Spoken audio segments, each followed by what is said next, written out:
How do you scale your online business to 7 figures and beyond? Now, to many marketers, 7 figures is the dream. To me, 7 figures is the bare minimum. It is the starting point of every great entrepreneur. And in today's video, I'm gonna walk you behind the scenes to this event that I did where I spoke at called Funnel Hacking Live, where we did this thing called the Roundtables. I'm going to show you the questions that was asked, particularly when it comes to scaling. How do you go from 4 to 5 figures? When you shift from 5 to 6 figures, what are the different numbers you need to look at? When you go from 6 to 7, 7 to 8, what are the different KPIs and priority and shifts that you need to have in place in order to scale to that next level? In this video, we are going to be exploring the numbers you must understand. We're going to talk about the crucial things that as the leader, as the entrepreneur, you need to focus on in order to bring your business to that next level. Is it about traffic? Is it social media? Is it systems? Is it automation? Is it people? When do you actually focus and prioritize based on what level you're at in business? This episode, we're going to find out how to make all of that happen.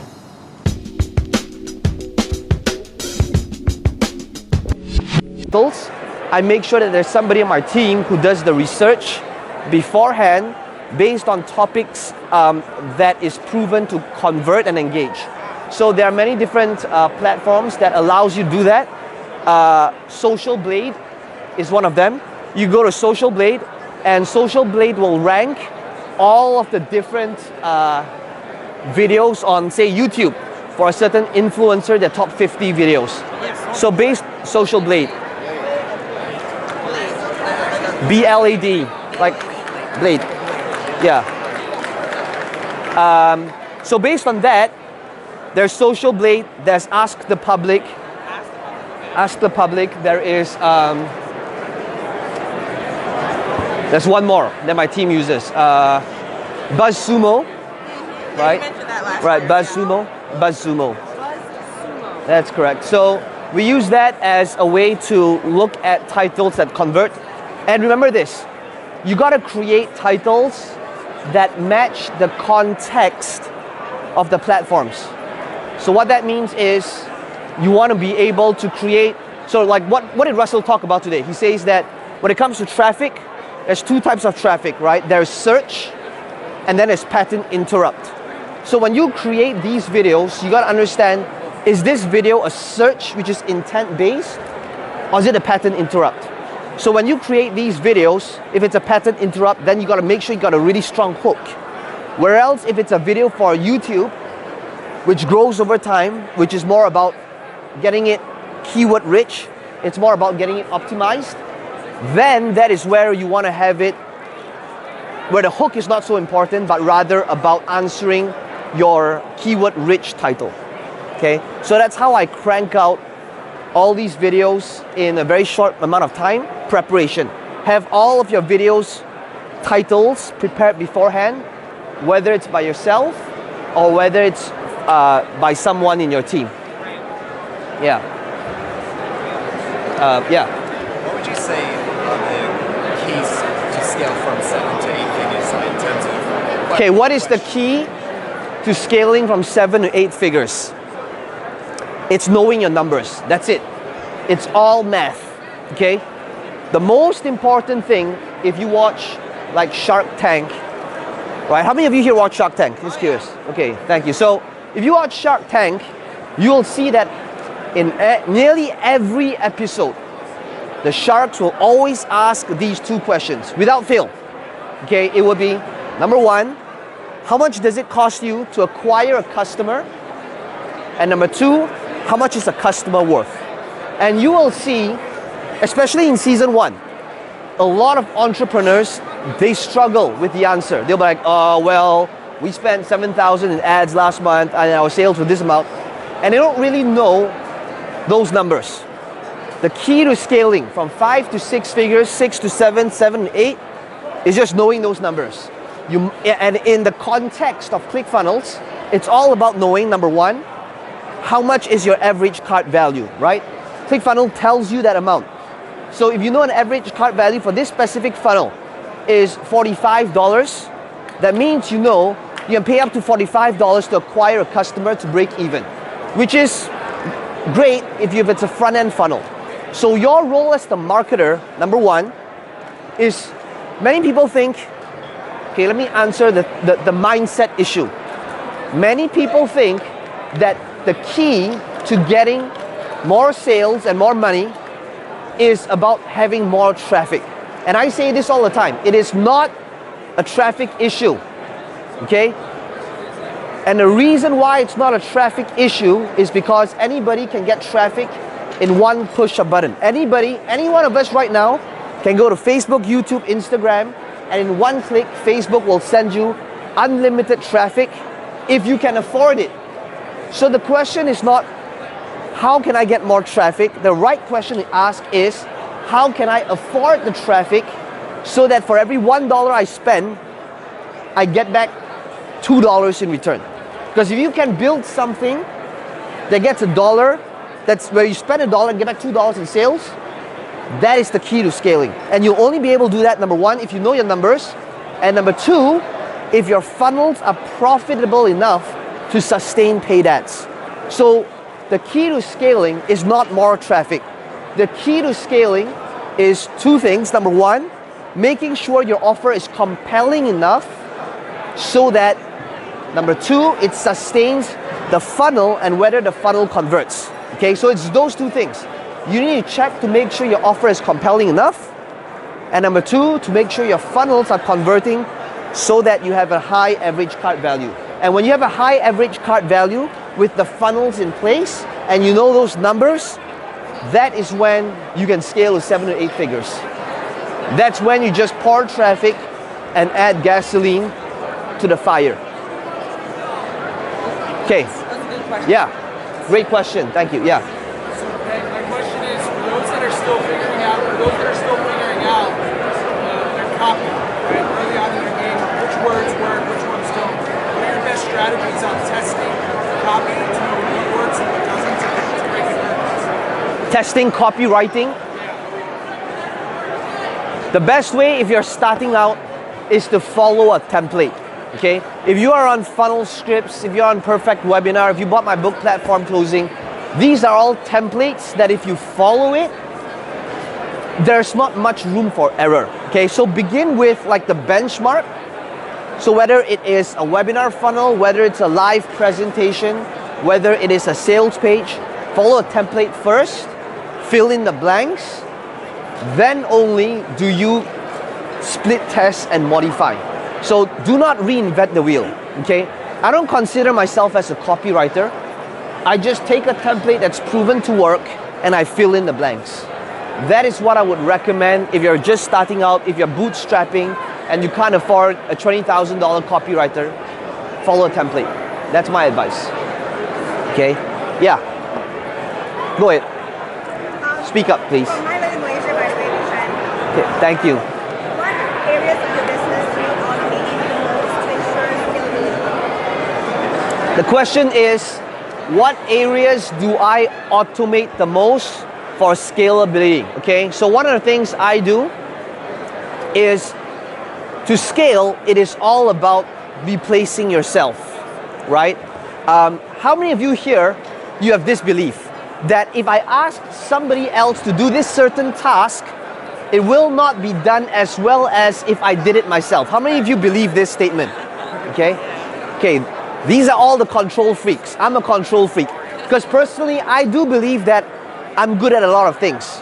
So the key here and the mindset is, number one, is to understand that when you hire somebody else, it's not about hiring somebody else that's better than you. It's about hiring somebody that's better than you in that one thing. Okay, in that one thing. Every single person that is in my team is better than me in that one thing. So how do you find these people? You find these people by, number one, doing a time study on yourself. What does that mean? Okay, this is something that I learned from Alex Sharfin, and basically he talks about this. He talks about how when you spend your day, you want to document how you spend your time in 15-minute chunks. Okay, so what that means, if you're first starting out, Notice how, what consumes your time. Is it writing email? Is it creating content? And you're gonna time study yourself how much time takes up your focus on these different activities. A few things will happen when you do that. Okay, number one, you will be shocked at the amount of time that is wasted on doing dumb stuff. Okay, where you realize you're spending like hours on social media that doesn't do anything, and the time you spend like really doing actual work, it will shock you. For most people, it's less than 2 hours all the time, okay? Now, when you do that, then the next thing that happens is the thing that consumes your time, this actually helps you create a document for roles and responsibilities that you know you need to either outsource or get people in-house to do it, okay? Now, so what you're really doing now is you're starting to let go. So let's say I used to spend a lot of time creating content, okay? And I will document that, and this document becomes the scope of work. Please write down these few words. Write down the words responsibility, result, roles, okay? These three words act as the pillar to hiring. You need to document and specify what their roles are, the results they need to generate, and the roles, results, and what's the third word I said? Responsibility, that's right, okay? So once you have these three things in place, that is how you start letting go, and that's how you start cloning yourself. So for me, the way I scale, it's only through these two things, right? Systems and people. That's it. And you can only strategically let go if you know how to let go of those three things. The worst thing to do is to hire somebody because you are reacting to pressure, where you feel overwhelmed and you felt that the solution to that overwhelm is to hire somebody else, right? How many of you have done that before? Yeah. Show of hands, right? Okay, thank you. So we don't want to do that, because that is when you start hiring somebody and you realize it's becoming more work managing these people, and now you even you feel more overwhelmed, okay? So you only decrease, and Alex would say, you decrease the pressure and noise when you have that thing in place, and when you're able to have clarity on how to let go in terms of the results, roles, and responsibility. Systems and people, right? That's how I let go. Go ahead.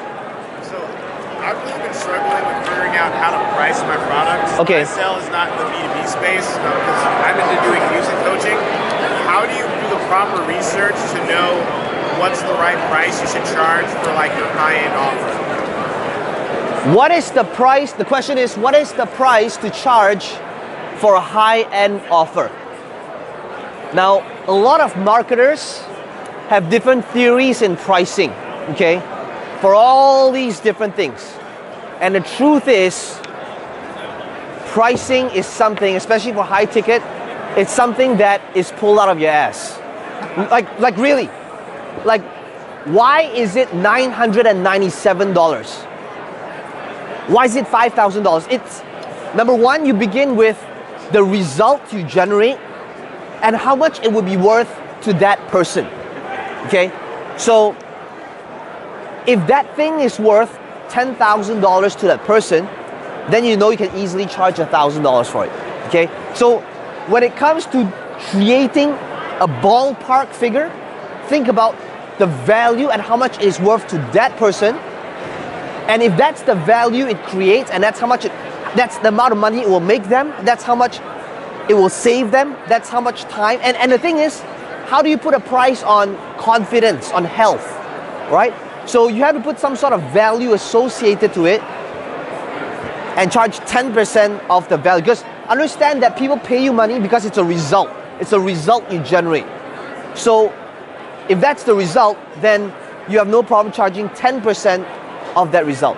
And that's when it becomes a no-brainer, right? You take a look at every single offer that is compelling. It's compelling because the result it generates is at least 10 times more than the investment on the price. That's it. Yeah, go ahead. Peng, if you were to start all over again, knowing what you know now, what one thing would you do and how would you deliver it? I answer all of that in the book called 30secrets.com And if you are, yeah, and if you want to know how to get it done, then tables are at the back. All you need to do is take out, for the first 17 people to take action, stand up and go to the back of the room. Yeah, but the summary of it would be, if I were to start all over again based on what I know, my strategy is not for everybody, because based on what I know, it will be on running live events and webinars to fulfill it. And that takes time to acquire that skill and to do it. But that's what I would do if I were to start all over again. Presenting live, online and offline. Yeah. Right, so I'm new, just starting out, and I keep hearing all about webinars, right? You're just talking about it. So how do you get up and running on webinars as fast as possible? Does that make sense? The content. How do you start a webinar and get started as fast as possible if you're just starting out? Follow a template.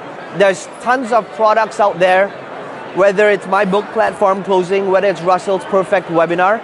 These are just different products that's given you the framework to follow. I will begin with that framework. Okay, so here's the thing, okay? Speaking and presenting, whether it's on a sales video, whether it's on a webinar, or whether it's live in person, understand that there's two things. There's the art, and then there's the science, okay? All these different products, it can teach you the science. And what is the science? The science is the structure. It is the framework. It is the scripting. It is the flow.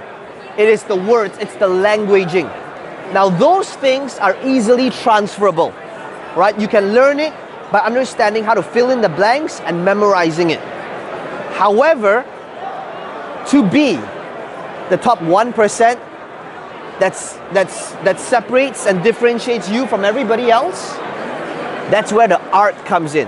And the art is basically things like confidence, presence, being in the moment, things that may not necessarily be easily transferred by a book or even a live event.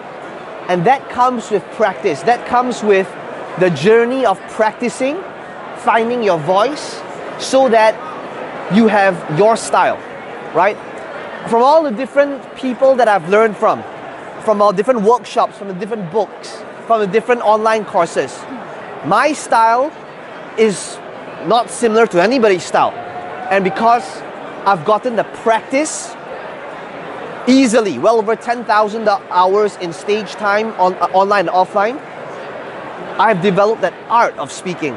So in that journey, it is all about having that balance. You start off by learning the science, okay? So if you're new right now, learn the science, because the science will get you to the top 10%, right? And then the final top 10%, it's all about the art.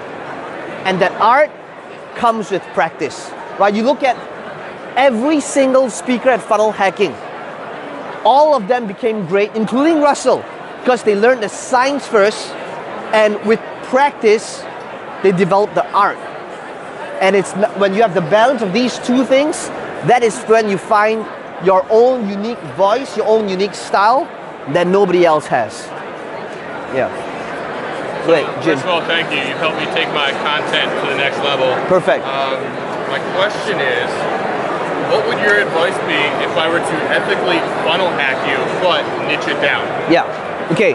So the question is, if I were to funnel hack you ethically and niche it down, what should I do? Video challenge. Videos challenge, okay? Couple of things about the videos challenge. Number one, key elements, okay? How many of you here have the intention of building a challenge when you leave this event? Let me see a show of hands. Okay, thank you. Do it, okay? Challenges are the new webinar. And I can tell you that right now it's blue ocean, but at the next Funnel Hacking Live, you're gonna see, in the next 12 months, you're gonna see ads on challenges everywhere. So I want you guys to be the first few people to actually do it. So what are the key elements that you can learn from my challenge? Couple of things. Number one, specific result in time frame, okay? What makes a good challenge is specificity. To say things like you will discover the best version of yourself at the end of 28 days is horrible, because that's not tangible. People don't know what the best version of yourself in 28 days mean, okay? So number one, what makes, and write it down, okay, so that you can actually implement this. So number one is, how can you make it specific? What is the promised outcome that is specific in that time frame? That's number one. Number two is, what makes a great challenge is if you can make your audience engage in that Facebook group every single day where they actually did that challenge. Okay, so think about every day you're giving them homework, you're giving them tasks. Now this could be through a post, an image, or a live video that may or may not necessarily be live, but you need to get them to post to prove that they did their homework that day.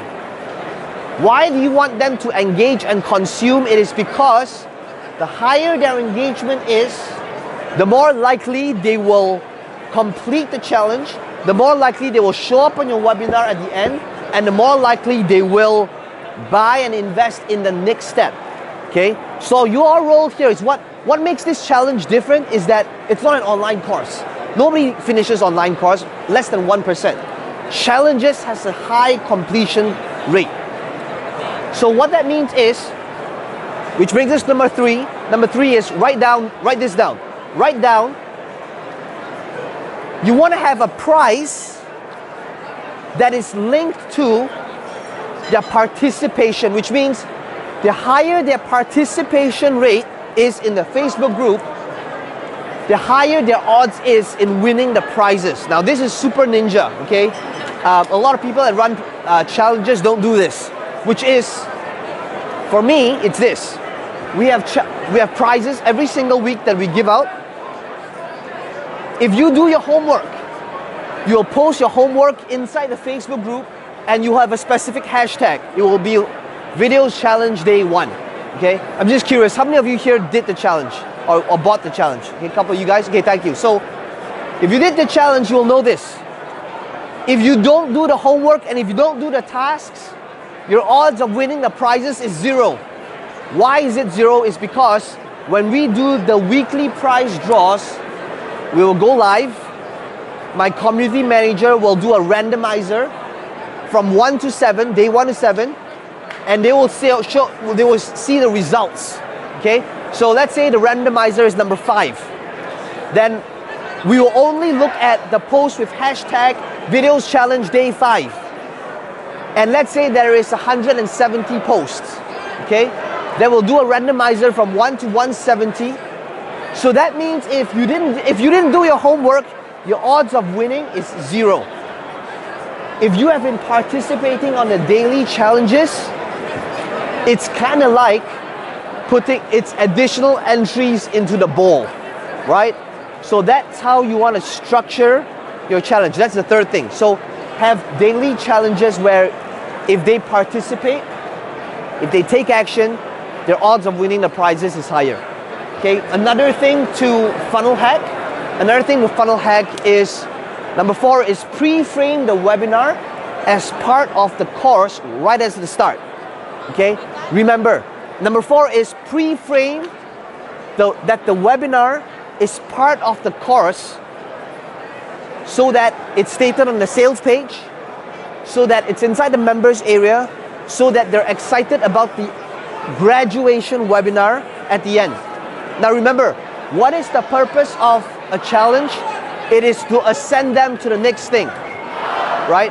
What is, make sure, funnel hack me by looking at what I did in terms of the price points that maximizes average cart value. What did I have? I have the challenge at $97. I had shipping, okay? Shipping fee. I had number 3, I had order bump. You want to have an order bump in place? Number 4, you want to have a one-time offer. In my first challenge that I didn't have a one-time offer, I didn't have order bumps, I didn't have all of that. But I just incorporated that about 2 weeks ago. I know, okay? Now I gotta buy it again. Now you gotta buy it again. Yeah, right? So these are just different elements that you want to funnel hack if you want to have a challenge, okay? Number 6, have that mix between live and pre-recorded. Okay, because if you did a live video every single day to your community, you will hate challenges. Okay, you will have no life. Okay, so have that balance. Okay, so those are different things to funnel hack me if you're thinking about doing challenges. What was your bucket Question, yeah, let me answer. Yeah, Oh, you already answered it. I already answered it. About live versus Okay, I know your next question was here. Just Yeah. real quick, how many people now are on your team? 12 full-time on my team, not including outsourced. Okay. The question was how many people that I have on my team? 12 people in-house, and about 15 people virtual. Almost 30 people. So almost 30 people. Yeah. What do you outsource now, right? What do I outsource? The things that I do not do in-house is basically low-level production work, as well as extremely high-level stuff that I can't do in-house. So like for example, I did a rap video a couple of days ago, and I can't do that in-house. I don't have somebody coach me on how to create a rap video and the scripting of it. So that's outsourced. Stuff like that. So it's the two extremes.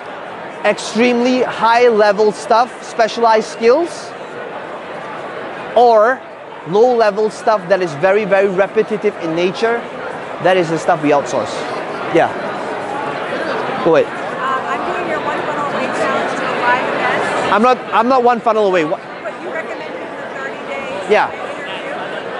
If somebody's starting out, what ticket price would you offer for the live event? Would you offer a bonus for the If you're just, the question is, if you're just starting out, what would be the recommended price for a live event? Is that correct? Okay, if you're first starting out, the recommended price for a live event should be 0. Okay, and the reason is because if nobody knows who you are, it's hard to sell tickets in today's competitive environment. So what you do is you bundle these tickets with your online course. That's how you create an offer. Okay, so what you do is this. As part of your stack, you're gonna say the first thing you're gonna get is the 8-week masterclass. The second thing is you're gonna get all the scripts and all the templates. The third thing you get is, and listen to my languaging. The languaging is like this. The third thing you're gonna get is the 2 tickets to my live event where I am waiving the tuition fee worth $2,000. All you need to do is to cover the cost of the materials and your seat of only $97. Okay? Here's why this is so crucial, this languaging. If you gave these tickets out for free, like what some people try to do, what you're really doing is you created an objection to the marketplace. What is that objection? The objection now is, well, I don't know if I want to fly over to this location. Well, I don't know if I can make it to these dates, right? So if you included the live event free, all these objections would come to mind. However, if you're saying, I am waiving the tuition fee worth $2,000 to my live event, all you need to do is cover the materials fee of $97. You can attend anytime in future, even if you can't make it to this one. There's no objection to this one. We'll be like, oh, okay, I can't come to a live event. The next time I can make it. So even if I can't make it, it's okay because I saved $97 in the materials fee. Okay? So if you're first starting out and you can't make that, you can't sell the live event, just give it out for free, but be sure to model my languaging so that you don't create objections to people wanting to come to your live event. Okay? Yeah. I want to know your favorite webinar platform to monetize. Which one have you found is the best to monetize webinars? Like platform structure, software-wise? Yeah. Zoom. Zoom. I personally use Zoom. I'm sure they all work. You know, I just use Zoom. Yeah. Yeah. So what's a great way to close somebody, right? Because you're saying that one of your superpowers is closing, right? So what's something like some ninja things at closing? Great question. Question is, what is a great way to close somebody? Okay? I want all of you to remember this. A good close is not about the close. The entire presentation is a close. If you read my book, Platform Closing, you hear me say that, okay? Think about all of the best presentations you've ever heard. And if you've heard a good presentation, how many of you ever felt this before? Where you heard a presentation, online or offline, and before the price was mentioned, before the close, before the call to action, you told yourself, I don't care how much this thing costs, I'm gonna buy it. How many of you heard that? Right, felt that, right? I felt this way when Russell was on stage today talking about fill your funnel, right? How many of you felt today as Russell was talking about fill your funnel, you felt like, I don't care how much this thing costs, I have to buy this thing. How many of you felt that, right? Okay, thank you. Why was it so powerful? It's because the close is not the close. Many times when speakers and marketers come to me and they say, Peng Joon, how do you close so well? What does your close look like? I know they didn't get it. Because the close, a good one, is not about the close. If you had a great open, if you were very strategic in answering your objections through your content, through storytelling, in building rapport, in doing all of that, even at your stack, without knowing what the price is, people will be like, I'm sold, okay? That is how you close well. By understanding that your entire presentation is the close. It is crucial to understand this, that many times speakers who are average teach for the sake of teaching.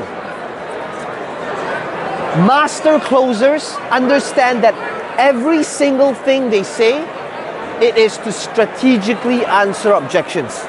Even when you are telling your story, your backstory, or your origin story, that's actually answering objections. Why? It is because, let's say you talk about how the reason why you're doing what you're doing right now is to take care of your parents.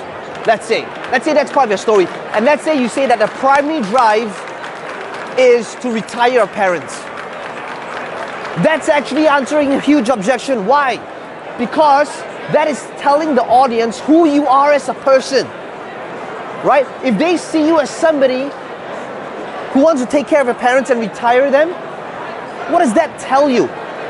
What does it tell them? It tells them that if this person's primary drive is to retire this person's parents, surely this person's stuff must be good because this person must want to take care of people, right?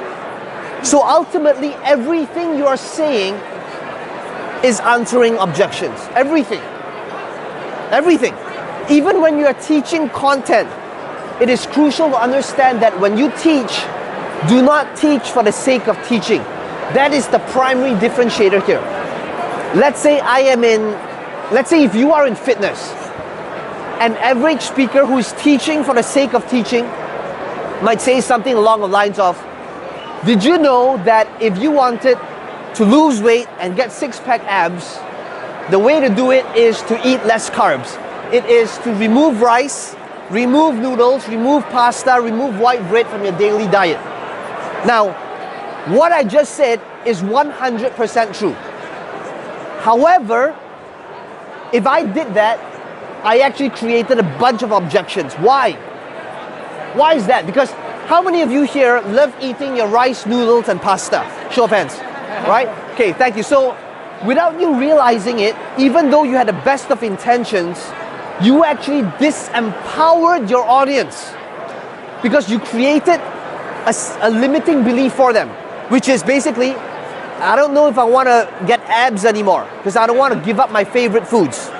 However, if your content says, let me teach you how to get your dream body without giving up your favorite foods, you are now teaching strategically.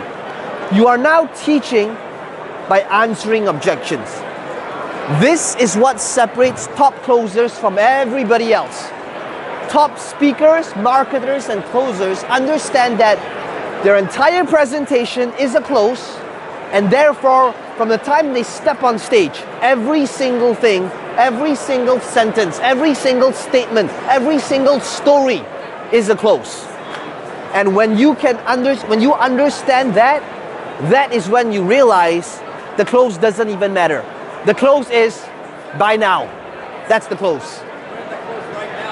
We're gonna close right now, baby. That's right. How many of you here heard my talk last year at Funnel Hacking? Can I see a show of hands? Show of hands, right? For those of you that raise your hands, how many of you would agree that even though I didn't sell anything, at the end of 27 minutes, if I said, guys, I've got a $2,000 offer, just go buy it at the end, how many of you would have bought it, right?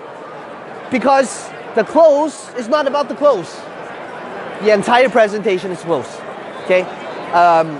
So whoever asked the question, was it you? Great question, okay? Next question, yeah, go ahead. Going back to the challenge funnel, Sorry, you need to speak up. Yeah. how would you automate and scale it and how to find it? The question is, how do you automate and scale challenge funnels? Number one, the only thing you should ever be doing in the challenge funnel, the deliverables that is ongoing that you can't automate. Number one is the monthly webinar. I have no intentions to automate that because I want to be ethical about it. I don't want to say like, hey guys, join me for this graduation webinar and it's automated webinar. Okay, that's going to be pretty lame. I mean, I could do that, but I don't want to do that. Okay, so number one, the thing that can't be automated is the monthly webinar, and you don't really want to do that because if you're really present in the moment, engaging with them, their names, and you know that they deserve a live webinar. Okay, so that's number one. Number two is the weekly live videos. Do at least one real live video every single week. Okay, these are the only two things that can't be automated for ethical reasons.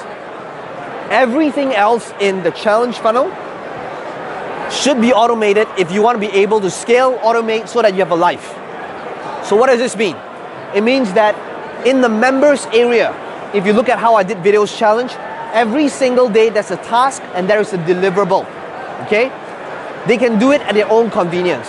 What does that mean? It means that every single day whenever I make a post, there should be some sort of scheduler that goes to the Facebook group so that I don't have to be like, give me a second guys, I need to make my daily post in my challenge group, right? So all these different things should be in place through systems so that the only thing you automate, or you can't automate rather, is the monthly webinar and the weekly Facebook Live videos, okay?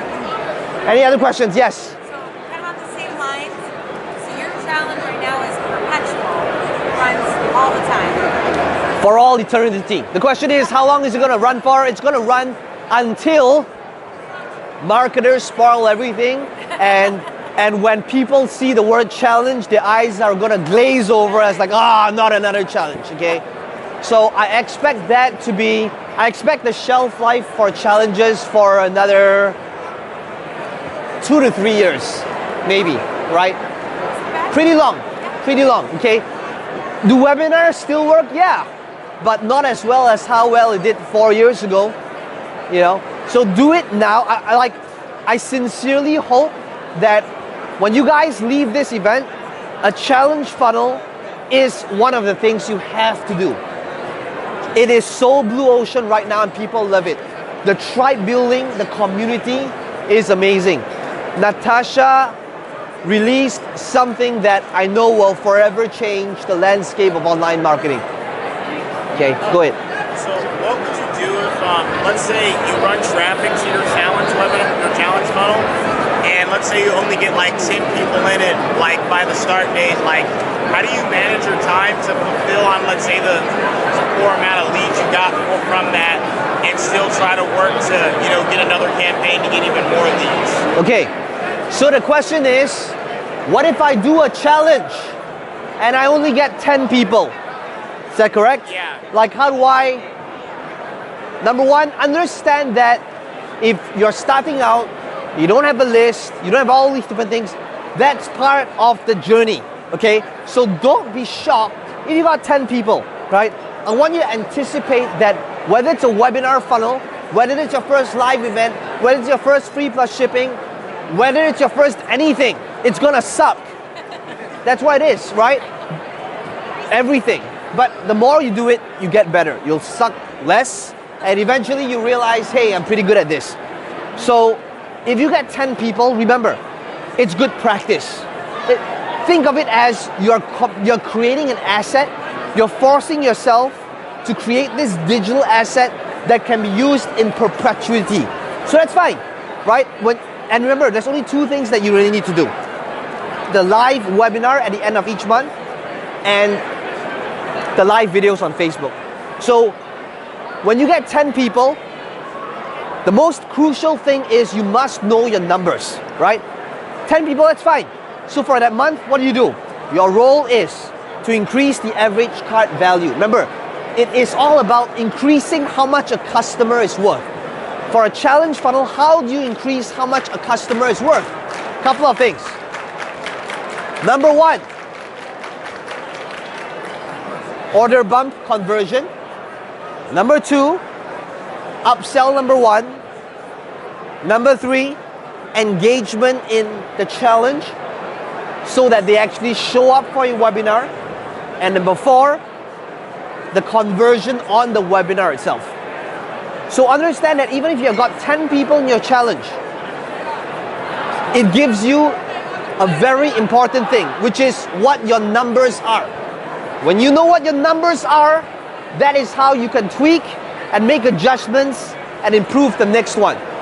Okay? So that is how you scale it. You've asked, go ahead.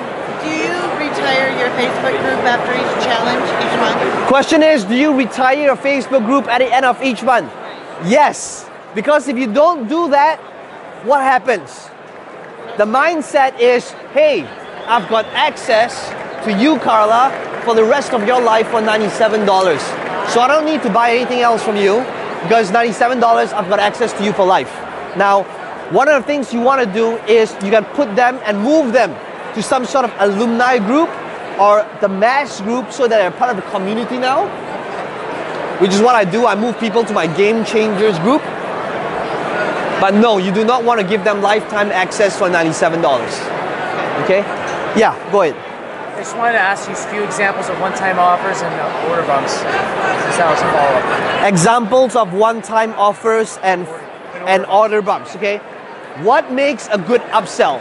Okay, that's basically a question. What makes a good upsell? A good upsell is always the next thing they need in the journey. A good upsell is never a more advanced stuff of the current thing they just bought. The mistake marketers make is they think that the upsell should be, let me give you more advanced stuff. Now, if you do that, what's going to happen is you create an objection. The objection is, well, I haven't tried your basic stuff yet, so why should I try? Let me try your basic stuff first. Let me go home. Let me read the book first. Let me consume the course first. And then when I've done that, I'll come back to you and I'll buy you more advanced stuff. Okay? So you never want to have more advanced stuff. You always want to have the next problem they will face and provide that solution to the problem. Okay? It will be, now that you have bought this, the next thing you need, because of the next problem that you'll have, is this. Right? So for example, my book platform closing. The thing that is on the front end is they have the book. How to present and sell and close online and offline. What is the next thing they need? The next thing you need is, now that you've learned this, let me teach you how to apply it on Facebook so that you can apply these sales principles and sell on Facebook, right? So it's always, now that you've learned this, here's the next thing you need. Now that you've learned how to lose weight and get six-pack abs, the next thing you need is accountability. Now that you've learned it, we all know that information is not going to change your life. The next thing you need is implementation. So now that you've bought this, let me show you how to implement it. I'm going to put you in an accountability group. I am going to give you a step-by-step plan, a blueprint on what to do every single day. I'm going to be your coach to keep you accountable to your results so that you will not fail. I will hold your hand, show you move by move on what to do step by step, move by move, every step of the way. And there's no way you can fail because I'm there to show you and hold your hand every step of the way, okay? So that could be your next thing, right? Because the next thing is always implementation. The next thing is always transformation. The next thing is always keeping them accountable. So think about what is that next thing so that they will implement the thing that you've shown them. And if you can do that, that is always a great upsell. Why is Russell's upsell, which you will discover tomorrow, it's the most amazing upsell in the world. And I can tell you, every single one of you who can afford it, you'll be like, I'm in, okay? Guaranteed. Because naturally, it is the next thing. He's not selling you a more advanced thing. He is selling you, now that you've learned this, this is the next thing that needs to happen. The next thing that needs to happen is you need to learn how to have systems in place. The next thing that needs to happen is you need to learn how to have teams in place. The next thing that needs to happen is you need to have accountability in place. So why it makes it a good upsell is because it's got all these different components in place. Yeah. How would you do a challenge funnel when you think it's a good concept, like really said? It must be believable in a specific time frame, okay? So maybe one of them would be like something that's believable, specific in time frame. So maybe it would be like how to look and lock down a deal that is at least 15% below market value in 14 days, right? Believable, possible, as well as it would be a great win, okay? So like day one, these are the different homework, the different things you need to do, the different due diligence, the different things that needs to have in place, okay? But remember, whether it's real estate, whether it's investing, whether it's marketing, the most crucial piece is specific outcome. Don't make it rah-rah, don't make it broad and generic. Don't make it like live the best version of your life. Those are bad challenges. A good challenge always specific outcome whereby at the end of the challenge they can say whether they did it or they didn't. It should not be a gray area, okay? So it's either they did it or they didn't. And remember, set them up to win. Set them up so that if they did follow the steps, they would be able to complete it. Because that is how you create success stories and testimonials. Right? Yeah. I don't understand how the generations come in, like every month. They can come in any day, right? It's a perpetual. Say that again. Challenge, they can come in any day. They How can. do you group them up? Great question. Thank you. The question is, how do I group up the people in my challenges? It works like this. I will always begin on the first every single month. However, I will allow the challenge where they can join that specific batch up to the third of the following month. So what that means is right now it is February, and anybody that joins right now will begin the challenge on the 1st of March. But on the 1st of March, and the 2nd of March, and the 3rd of March, they will still be able to join the March intake. And the reason for that is you realize a lot of people need some sort of scarcity and urgency to take action. If not, no action will be taken. So one of the things you want to do is let these latecomers join that specific month.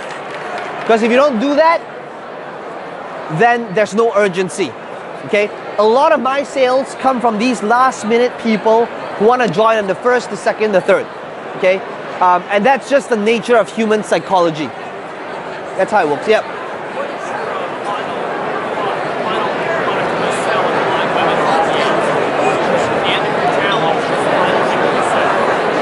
The question is, what is the final product in my challenge webinar?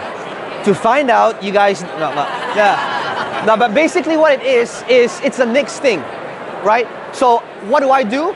Okay, so think about the psychology in this. What is the challenge? My challenge is 21 videos to be used in your marketing campaign, where at the end of 21 days, you would have these videos done. 7 videos for cold audiences, 7 videos for warm audiences, 7 videos for hot audiences. whereby at the end of the webinar and at the end of this graduation training, I'm gonna show you how you can utilize these videos in your marketing campaign, okay? So that is the hook to get people to show up, right? Because that's the next thing. Now that you've learned this, so what makes a good upsell is the next thing they need. So what do I say in my webinar? I'll be like, okay, so here's how to do it. Now that you've shot all these videos, here's how you position them in Facebook, YouTube, Instagram. And now that you've learned this, what is the next thing you need to do? The next thing you need to do is to understand that now that you've learned how to build audiences, the next thing you need to do is you need to have a sales process in place to monetize these audiences. That is the next thing. So let me show you how to implement the next thing. Okay? So a good upsell, whether it's through a webinar funnel, whether it's through a sales video, whether it's through an order bump, as long as you understand the psychology that a good upsell is always the next thing, you will never go wrong regardless of the platform. All right? Yeah. All right. So my question is, remember, so when you first came, right, you're like your superpowers, your ninjas, right? Clothes, but you also said the hook, right? So how do you get pattern interrupt? Like, what are some of your best hooks? How do you get somebody to look at your content? Okay, great question. So the question is, how do you get people to look at your content and what type of hook should you have in place? Okay, so what makes a pattern interrupt for different platforms, different psychology? Okay, let's begin with Facebook. When people are doing this and they're scrolling their Facebook feed and they're doing all these different things, what's gonna make them stop and give you that initial 3 seconds? Only these few things. Number one, most important thing is the image or the thumbnail in your video, right? If it's an image ad, the only thing that's gonna stop them is that image or the thumbnail. So it needs to be something that stops them in their tracks so that they give you that initial 3 seconds. Okay? Sometimes it could be the headline, but the headline is never as important as the image because that's what makes people stop. So the hook is always these few things, okay? Number one is polarity. You do not want to have a safe, neutral message because neutral is boring. You need to have polarity. What does that mean? It either needs to be unconventional or a little bit controversial or offensive. Now, why is that? Why is that the case? It is because if you had a neutral message in, say, weight loss, what is a neutral message? A neutral message would be like, how to lose weight. Boo, right? So it's like, nobody wants, that's neutral. Neutral is boring. However, if the hook, if the borders of that video says, the real reason why you're fatty, right? The real reason why you have man boobs, right? Man boob symptoms, right? These are different things that will be like initial 3 seconds of attention, right? So when you have that polarity, now when you do that, understand something. There will be people who will be offended. That's just the nature, especially if you're talking about money, wealth, mindset. Understand that that is the nature of the game, okay? And I want you to be okay with it. Polarity is one of the most important things, most powerful things in marketing, right? And if you don't believe me, just look at the president of this country, right? That's what it is, right? And I'm not trying to be political here, but that's what it is, right? When you understand that, so I'm not a polarizing person. I don't think I'm a polarizing person, but I understand that polarity sells in marketing. So my message might not necessarily be polarizing. My stuff, a lot of it I talk about mindset, personal development, which isn't really polarizing. But whenever I run ads, you can be sure that I will have some sort of polarity in the messaging to hook people in. Once you have that hook, that is when you can transition to the story and the offer, okay? But it's always that pattern interrupt. So I'm always doing things like, yesterday, I shot a rap video with with Russell Brunson. Okay, I'm creating a rap video for one of my products, and the first 3 seconds is a very powerful hook. It's just Russell taking my book and giving it to Dave Kombucha Lindenbaum, saying, you need to read this book. Okay, and anyway, so that's the hook. Okay, what is that hook? Whether it's an image, whether it's a video, you need to have that thing that stops them in their tracks. Polarity. That's how you create it. Yeah. What if you have a profession as your main job? Question, okay? What if I'm in a profession like being a doctor and I need to have this balance of being professional and having hooks in my marketing campaign, okay?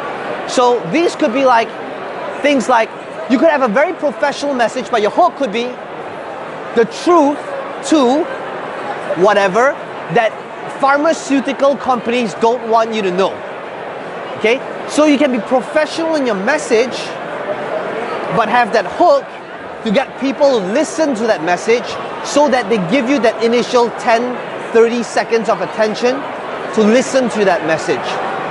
So you can still be professional in the delivery of your story, to be professional in the delivery of your offer, just that the hook needs to get their attention.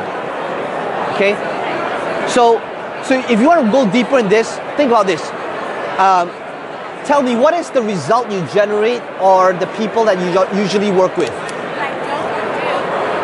What is the result you generate?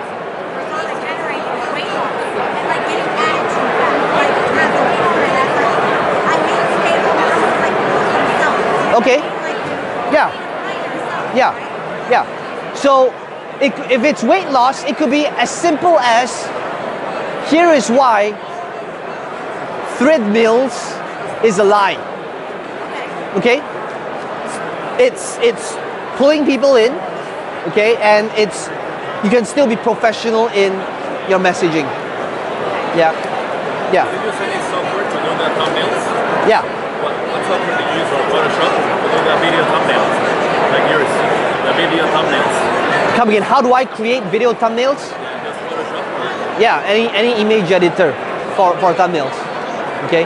But remember this, okay? So the question is, how do you create good thumbnails? You create good thumbnails by just looking at videos with millions of views and how they do thumbnails.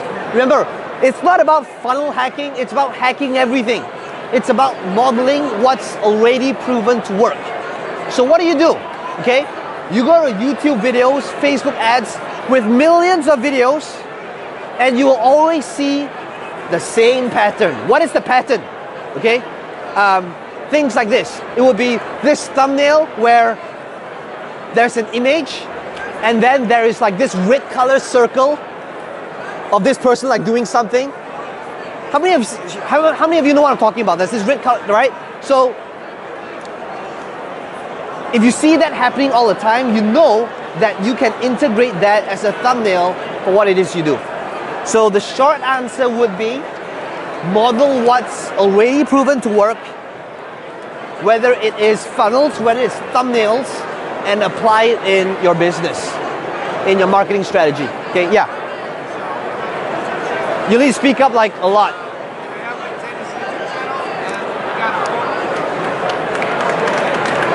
Yeah. So we started a YouTube channel on tennis. We got a lot of followers, and we're thinking about building a membership or doing courses online. So does it go together, or should we focus on one or the other? Any other suggestions? Say the first part of the question again. So we have a YouTube channel for tennis.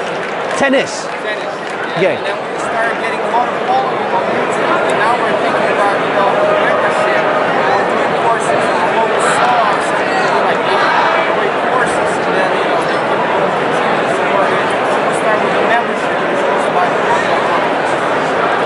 I only got like 40% of your question, but based on what I understand, I think, please correct me if I'm wrong, you asked, you have a YouTube channel on tennis, and you want to decide whether you want to go the membership route or one time, is that correct?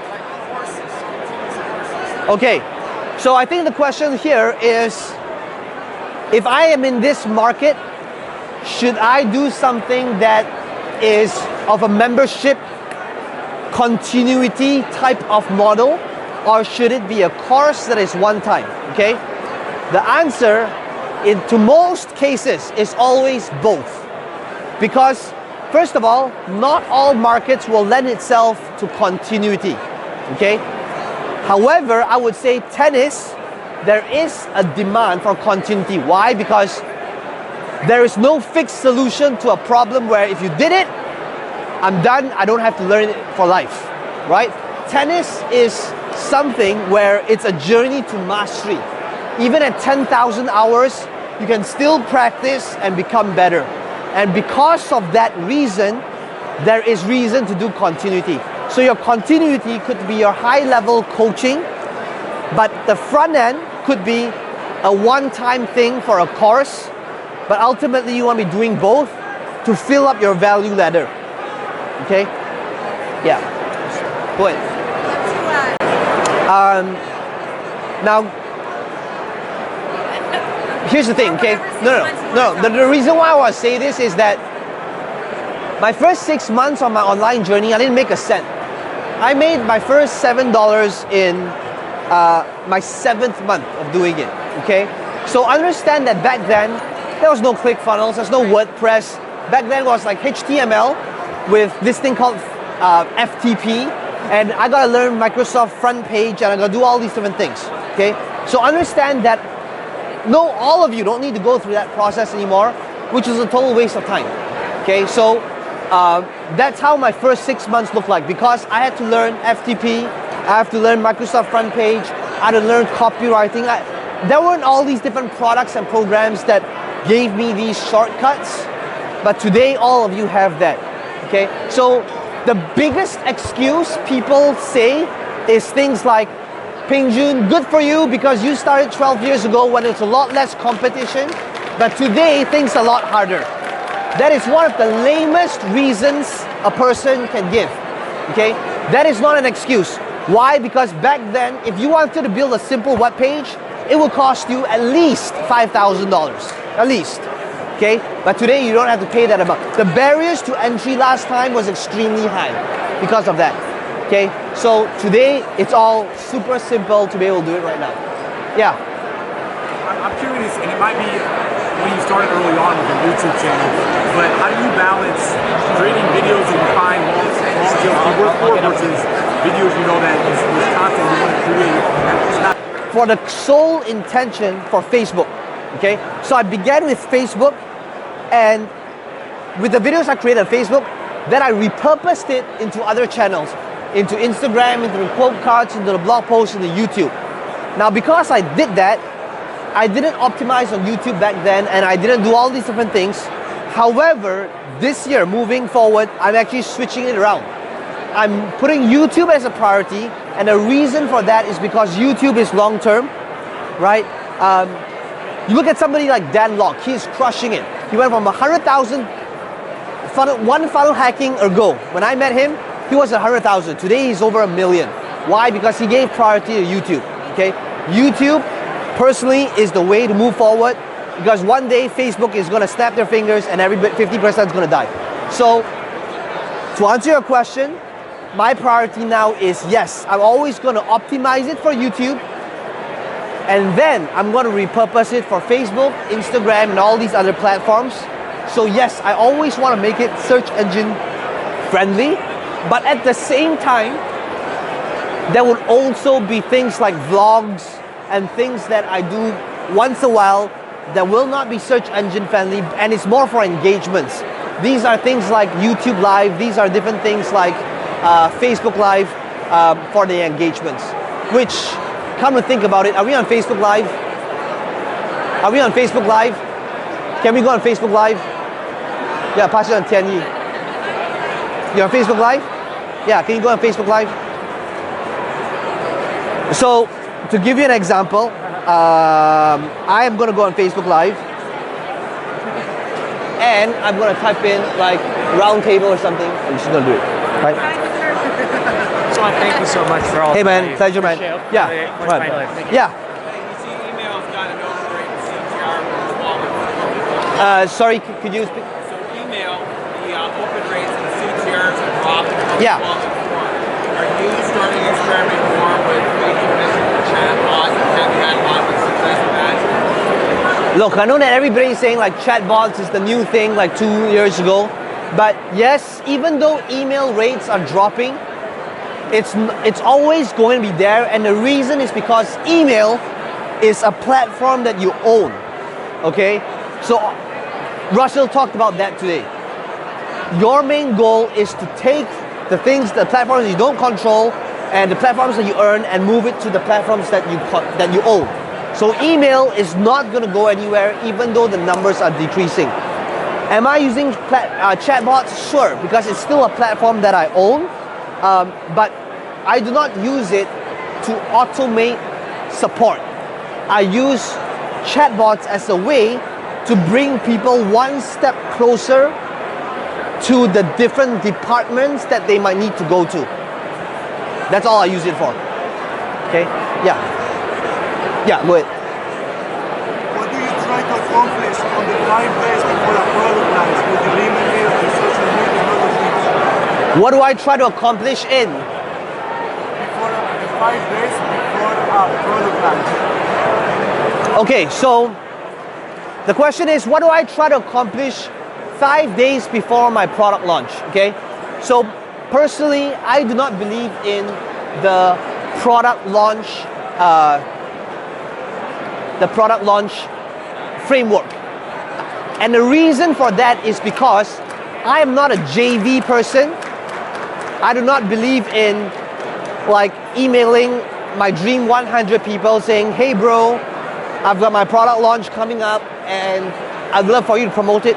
And the reason for that is because I am not a deal maker, right? I am really an introvert trying to play an extrovert's game.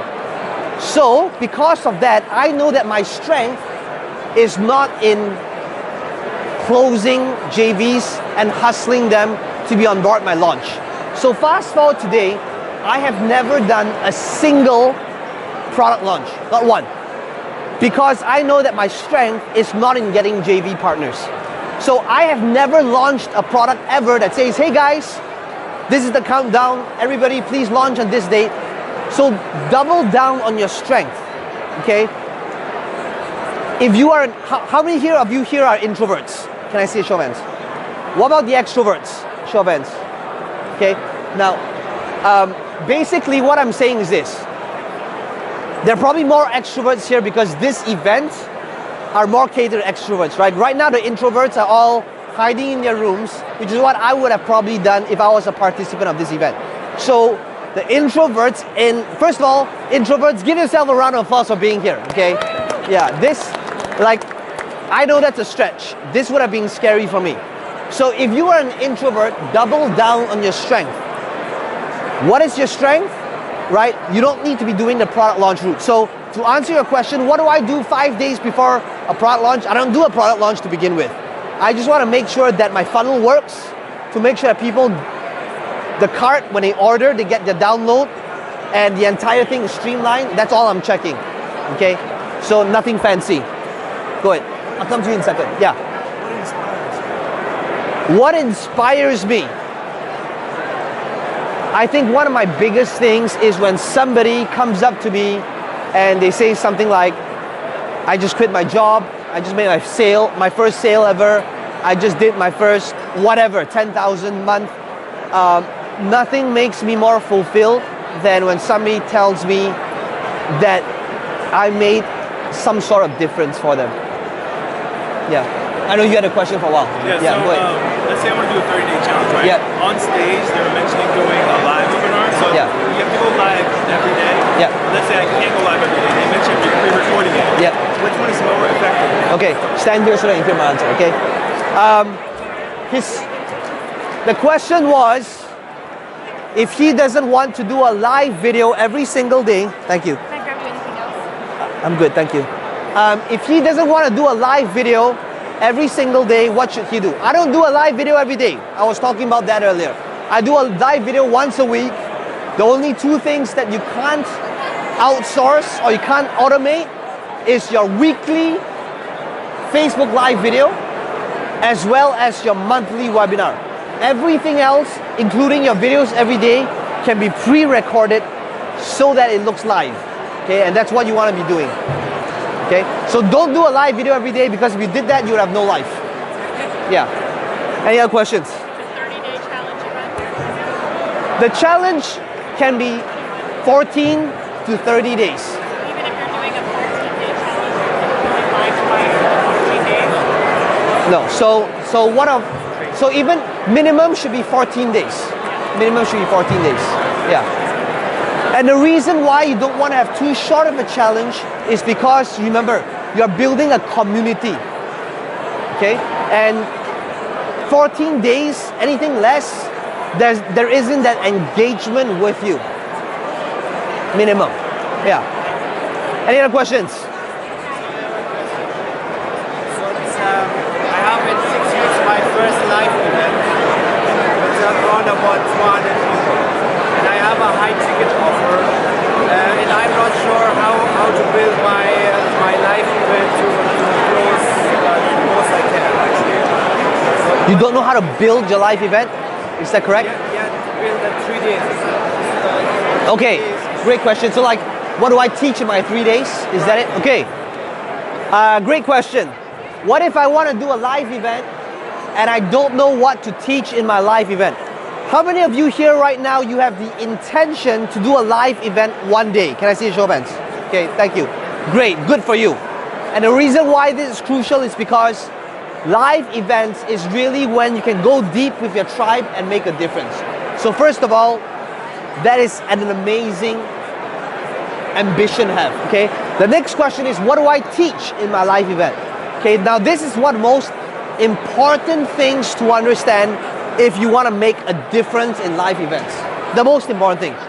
The most important thing to understand is that there are 3 levels to teaching something. Please write these 3 words down. At the lowest level, write down the word theory. Okay? Theory is the lowest level. Think of it as like going to college, going to university, and a college professor teaching you theory.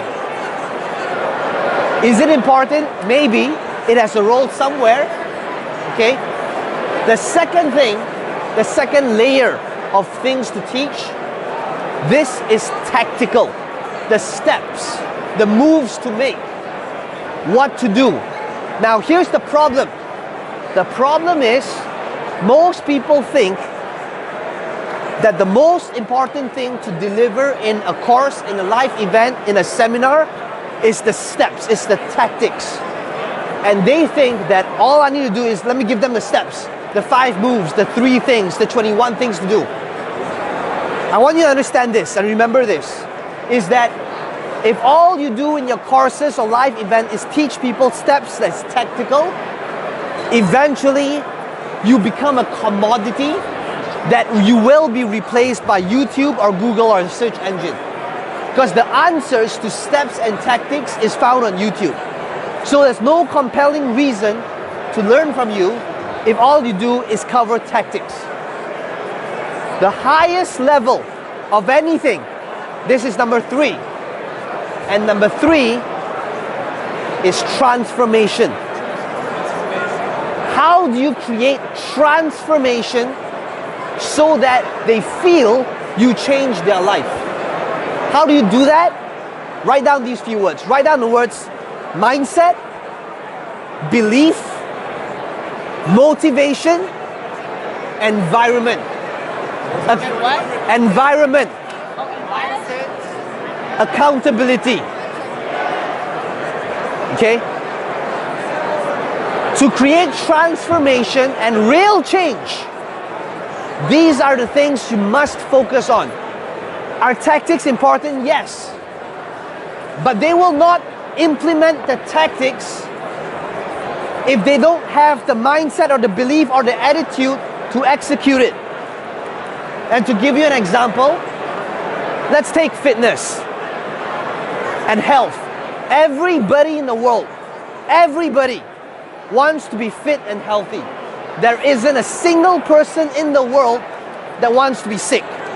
Everybody wants it. What are the steps? The steps is eat right, Exercise daily. That's it. 2-step. It is a 2-step process. So the question is, why is it that over 90% of the world's population are not in their ideal fitness level if they know the steps? It is because it is not about the steps. People think that it's all about the steps. People are always saying, Peng Joon, just teach me the steps. If I only knew the steps, I would do it. That's what they think they need, but it's not what they need. So when it comes to marketing, you're gonna market based on what they wanna hear, but you wanna give them what they need. And most of the time, what they need is the mindset and the belief and the attitude. The problem is, mindset is not a sexy topic. If this event was called Funnel Mindset Intensive, none of you would have shown up, right? Because everybody thinks, I don't need mindset, I just need to know the steps to execute it. So when you want to do a live event, it is all about having that balance between tactical, but the mindset and the belief to get them to execute. Take a look at this entire event, how it's structured, how it's organized, the speakers. What is Russell really doing in this entire event? It is all about incorporating the belief that you can do it so that you take action and you execute. Why do you think the entire event is called One Funnel Away? What does that tagline do? It makes you believe that hope that you're just one funnel away. It's changing your belief to make it important enough so that you execute. In your marketplace right now, whatever your industry might be, whether it's weight loss, whether it's creating apps, whether it's fitness, whether it's marketing, your role is not about the steps. Take a look at every single thought leader in the world. Take a look at Tony Robbins. Take a look at Robert Kiyosaki. Think about books like Think and Grow Rich. Think about Oprah.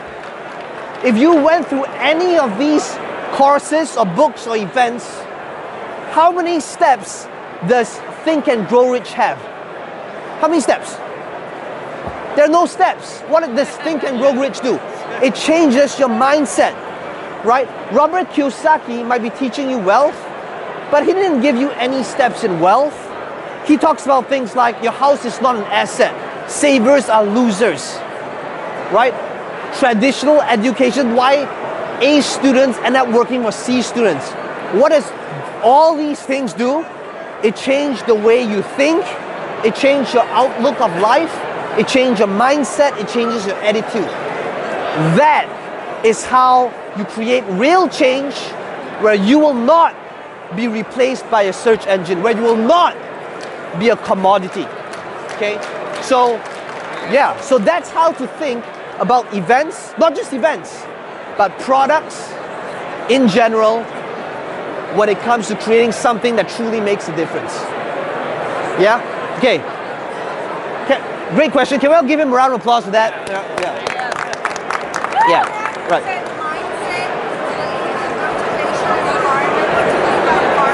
Environment is what, the question is, what do you mean by environment? How do we create an environment for our people, right? Write this down. Environment is stronger than willpower. Environment is stronger than willpower. And we hear this all the time, right? Your top 5 friends is a reflection of who you will become. So if you want to help your audience, your tribe, your following create results, you got to create an environment for them, or at least have them be aware that their environment will shape them to who they become. So if I am a fitness coach and I want to talk about environment, here's what I say.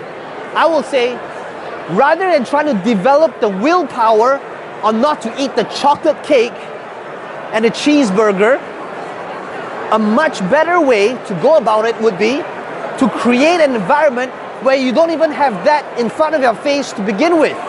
That it's a lot easier to throw out all of the junk in your fridge, which is your environment, than buying it and having the willpower telling yourself, I'm not going to eat this chocolate cake. Because willpower is a limited resource. And if you do not control your environment will end up controlling you. So as a thought leader, you want to do those two things. Either create that environment for them, or have them be aware that their environment will shape them to who they become. Okay, that's how you create an environment. Yeah. Come again? Say it again. How do you choose the problem you want to solve for your audience? Okay, great question. The question is, how do you choose what problem you want to solve for your audience? Okay? 10 years ago, 15 years ago, marketers said all the time, as long as you solve a problem and you provide a solution to a problem, that's how you make money. But 5 years ago, there was a turn. And the turn was, if all you do is provide a solution to a problem, you become a commodity. You will be replaced by Google, YouTube, a search engine that will show people how to solve that problem. So in other words, to go about that, solution to problems is only the starting step to identify the direction that you want to go towards. But after that, to become a thought leader that makes a real change, you need to come back to the same thing. Think about having that transformation. How can you change their mindset, their belief, their attitude, their environment, their beliefs? Because now you're ultimately creating an offer. When you have an offer, it's not just about a product, which is red ocean, right? You heard Russell say this, right? That if you have a product, then it's a never-ending race to the bottom. You want to have an offer. How do you create an offer? You create an offer when you're able to have something that they can't get for free through a search engine. That's how you have an offer. This is where, to be more tactical about it, how do you create a solution to a problem? Please write down these 3 words, okay? Write down the first one, which is DIY, do it yourself. This is how most people compete. Most people compete creating a product that is DIY in nature. And basically, okay, let's pause for 10-sec person to leave this event. Okay, that's my personal challenge for me. So great to have you guys tuning in. I'm gonna continue answering. Melissa says, Peng, you look very tired. Yes, because I've been like shouting in this really noisy room for a pretty long time. Anyway, back to the thing. Okay, so 3 things. DIY. Number 1 is DIY, right? DIY is what every single person that is starting out, that's where they're trying to compete at. What is DIY? A DIY is like a book, whereby if you bought the book, if I sold a book to you, and you bought this book, and you put this book on your shelf, and it just collected dust over 3 years, and you did absolutely nothing with it, that's on you, because it's DIY. Understand that DIY type of products will always have the lowest perceived value. It will be the least amount of money you can command, but at the same time, it is the most competitive. Everybody is trying to create a DIY product. To create the next level, if you want to increase your perceived value, how do you create increase perceived value? Next level is done with you. That's number 2. Please write that down. Done with you. So think about how can you repurpose and change a DIY product to a done with you type of product. So if it's fitness, rather than saying, here's my $37 ebook, right? Best of luck. What if you change the angle just a little bit so that it says, for the next 30 days, I'm going to be giving you the training on what exercises to do, the nutrition and the dieting plans. So it's kind of like having your own personal trainer working with you, holding you by the hand, showing you step by step, move by move on what to do without the cost of having an actual personal trainer. And for only $67 a month, you're going to get these trainings every single day sent to you, which is the workouts and the diet and the food, without the price of having a personal trainer. Now, what have I essentially done? I'm still selling an online course, it's the same thing, but now the perceived value is no longer DIY, but done with you. So the next thing you want to always be thinking of is, how can I change what I'm already doing right now to change the context and the delivery just by a little bit, so that now it's positioned as done with you. But finally, at the highest level, you already know this. What do you think the highest level is? Right, done for you. Right, premium. If you want to start charging premium for clients, it's done for you. Right? People like me, people who want to get, think about this, okay? People who have the money, what do you think is the other resource that they will value even more? What do you think it is? Time, right? So if somebody has the money, the value of the time becomes way higher. So if you want to start attracting clients that will pay you a lot of money, think about how you can save them the time by having it done for them. If I want to create whatever, Instagram ads or LinkedIn ads, I don't want to attend a seminar learning LinkedIn ads. I just want to go to somebody that's good at what they do and say, here's a bunch of money, do it for me, right? If I want to create viral videos, I don't want to read a book or learn an online course on how to create viral videos. I don't have time. Ain't nobody got time for that, right? I want to go to somebody like John Jakes over there, who has created, like, how many views do you have on Facebook? Millions of views, right, on Facebook, and say, John, can you just please do it for me? Right, here's money. So think about now the next, remember, when you create your funnel, not everybody can afford done for you, and that's where the value ladder comes in. You have the DIY, right?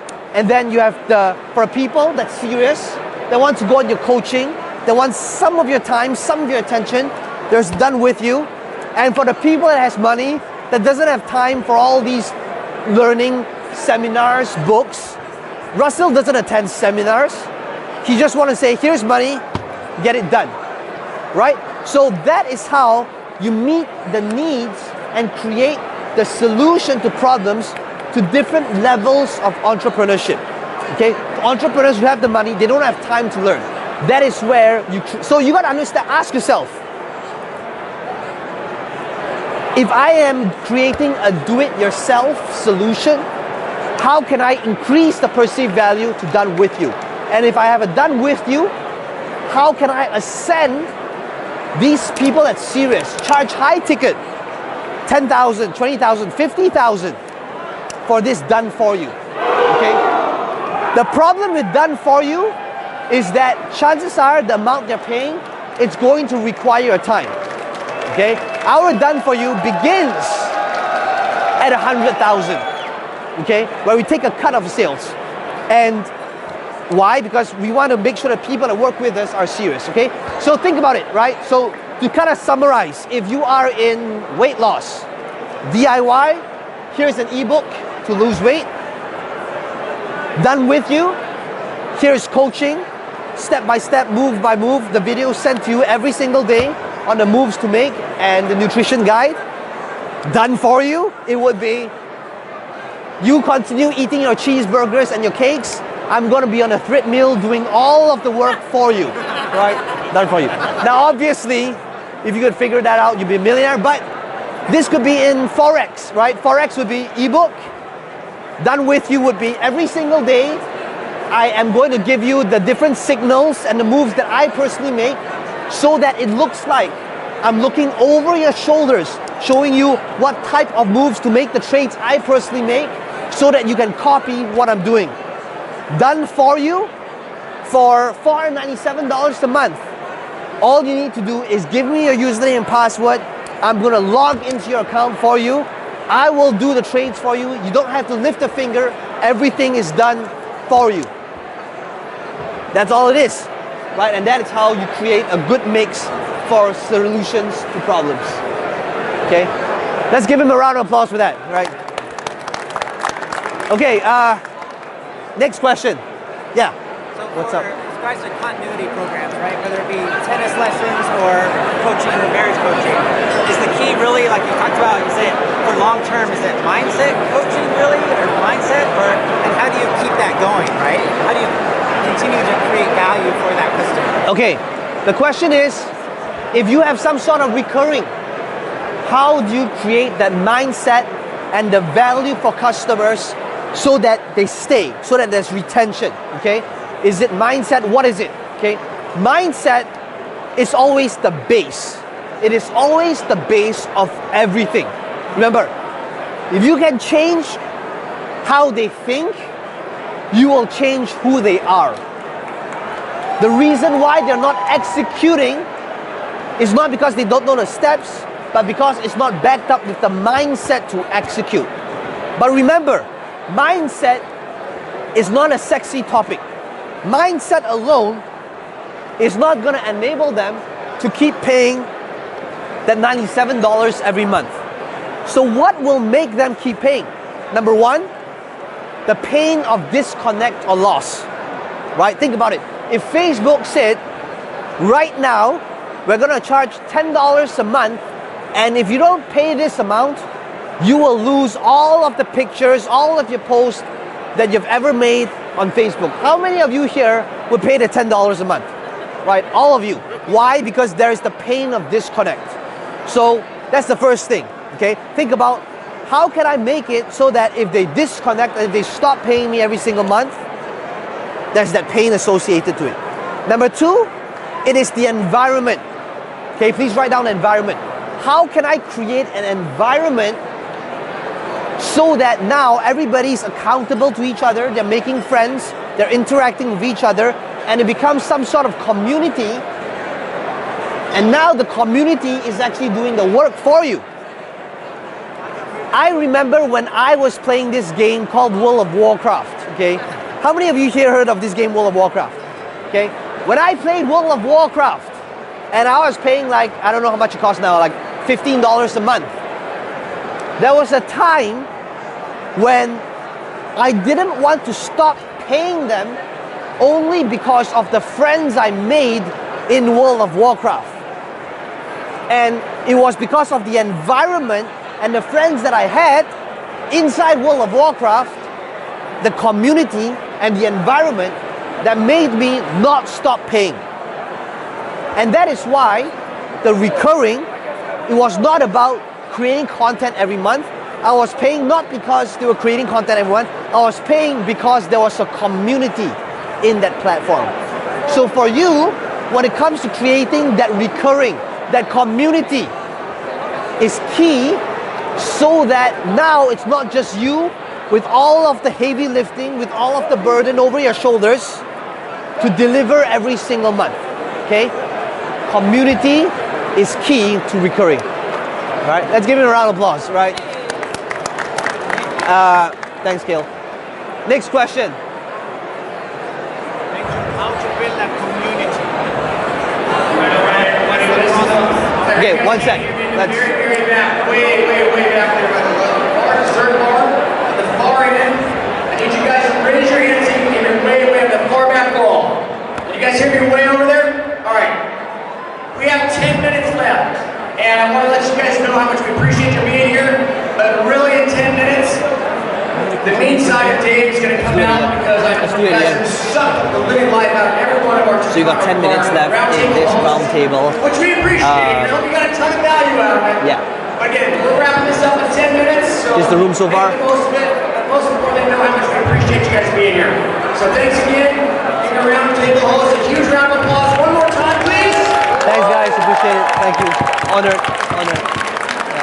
And please, when I come up in 10 minutes and say the doors are closing, that's when it ends. Okay, I can probably take like 3 more questions. Guys, I'm going to be here for you. My challenge for myself today is I want to be like the last person who leaves, okay? Let me share with you this story, okay? And why I do this. And I hope that this is something you remember and incorporate. When I first started out, I remember going to one of my first live events. It was in Singapore. And there was this speaker that I really looked up to at that time. And at the end of the event, I went up to this person and I said, I admire your work. And is it okay if I had 1 minute to ask this question? And this speaker looked at me and he said, you have 1 minute. So I said, okay, the question is about Google AdWords, this is what I do, da-da-da-da-da. Asked my question.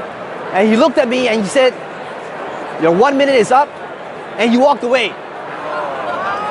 And I told myself, if one day I do become successful, I will never turn out like this. And I want you to remember this, okay? Guys, thank you, okay? Whatever it is that you do when you leave this event, remember that it's going to be a lot more satisfying when you come from the angle of creating results for somebody else. And you will realize that when you begin by thinking about your audience and what is the value and the result you can create for them, remember that income is really just the byproduct. And I know that you've heard this like, and it's come to a point where it's become cheesy, okay? But that's, you take a look at every single speaker at this event, that is the one thing they all had in common to become successful.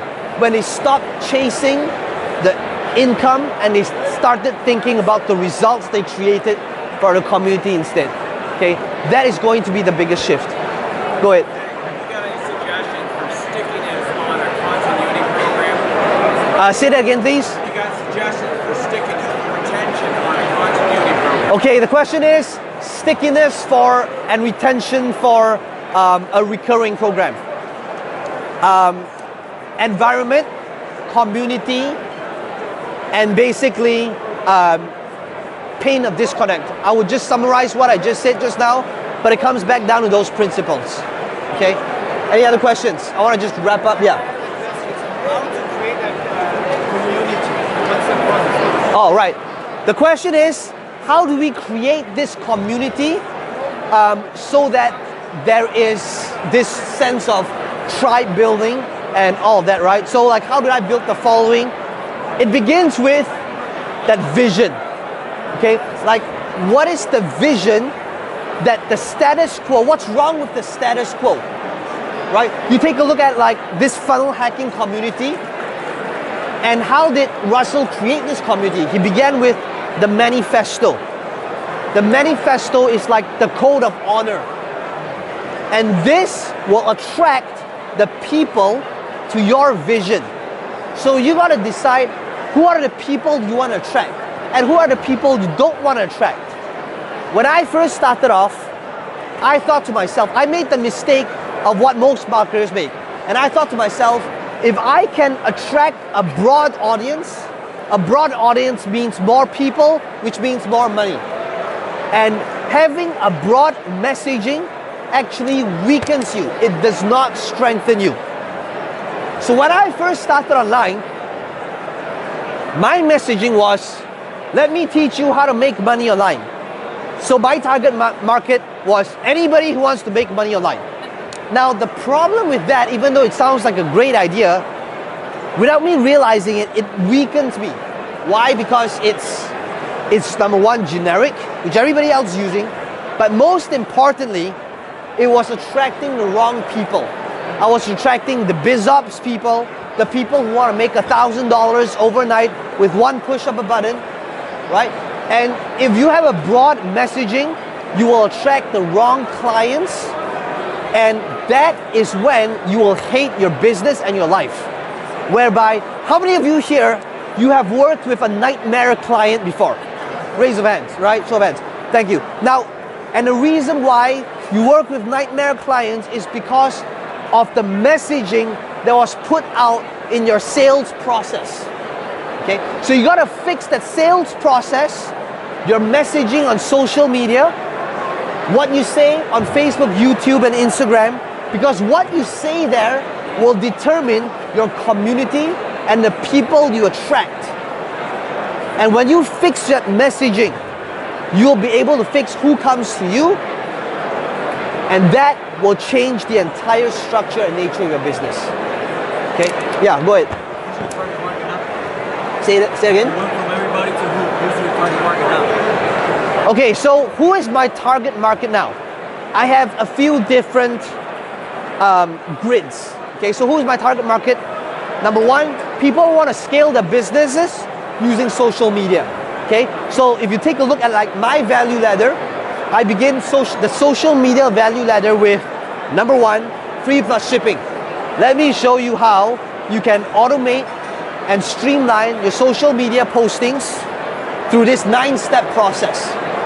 Get it free in this book, right? So that's the beginning of the thing. Now, what is the purpose of that? The purpose of that is not to make $7.95. The purpose of that thing is to sell the thing that I actually want to sell. What is the thing that I actually want to sell? It is a $97 recurring, which is positioned as an upsell. Now, I want you to think about it this way, okay? I want to make this about you. Whatever it is you want to sell, chances are you got to create the thing that sells the thing. Chances are you can't straight up sell the thing. And what I mean by that is, think of it as it's kind of like going to Vegas and going to a buffet in Vegas. How many of you here, you've been to a buffet in Vegas? Can I see a show of hands, right? Amazing. I can tell you that when I go to a buffet in Vegas, they will lose money. There's no way when somebody like me goes in there and eats 70 crab legs, Alaskan crab legs, and their lobster, there's no way they can make money. But what do? They make you walk through the entire casino floor, 20 minutes in, past the blackjack tables, past the crab tables, past all of that, before you reach the buffet table, and before you reach the buffet, right? So they know that on average, when a person does that, they will make money on average. So what are they doing? They're using the thing, which is the buffet, to sell the thing that they actually want to sell, which is the casinos.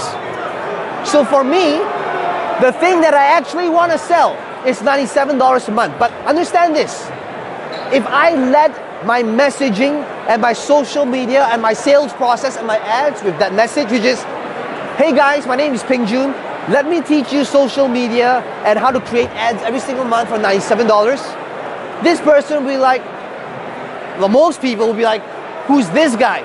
This guy is crazy, right? But it becomes a whole lot easier for if the front door, where there was some type of lubricant on the front door, which sounds a little bit wrong, okay? For them to come in so that they can get the thing that I actually want to sell, okay? I've kind of forgotten what the question is. What was the question again? Who's your actual target audience? Who's my actual target audience? Okay, so yes. So that's the first piece, right? Social media, where I create the thing to sell the thing. And I know that one day, well, I already have the done for you clients, and I know that it gives me the opportunity to scale the done for you clients, because now I have a list of do it yourself customers. I have a list of done with you customers, which for me, our done for you is $5,000 a month.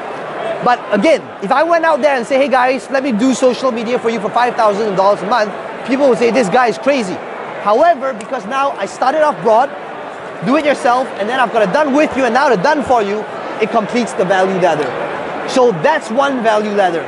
The next value ladder is speaking and closing. Same thing. How do I start the entire sales process off? Free plus shipping, platform closing, get people into the front door first to sell the thing that I actually want to sell. what is the thing that I actually want to sell? There's 2 core products over there. I have proven presentations, which is basically a webinar funnel that teaches people how to sell online and offline. And then I've got a $2,000 offer called Event Codex for the people that's serious on how to run live events, how to sell the tickets, how to retarget them, what to teach at the event, how to leverage the event. But same thing here. I know that if I targeted people who don't know me at $2,000, it will be a tough sell, right? Get people into the front door. So I have social media, I have platform speaking. Now understand something. So notice it comes back down to what I said at the start, okay? It means that now I'm not just teaching, guys, let me teach you how to make money online, right? Seekers, the people that's interested in learning how to close on platforms, they're not trying to discover how to push a button and make $1,000 overnight. So all these offers are created strategically to attract the audience that I want to work with. So those are my offers. Yeah. Okay, 2-part question. First part, what percentage of your events are your own events versus other people? That's the first part of the question. Other platforms that you sell on. Let me just answer that first. Yep. Okay. The question is, do I normally speak in other people's events or my own events? Correct? Percentage. What percentage? Okay. So most of the time, I would say 90% of the time, I speak in other people's events. And the reason is because my main business is, I speak in a lot of events, but the end game, remember this, okay? Events was very good for me. Events changed my life. But there was a price associated to it.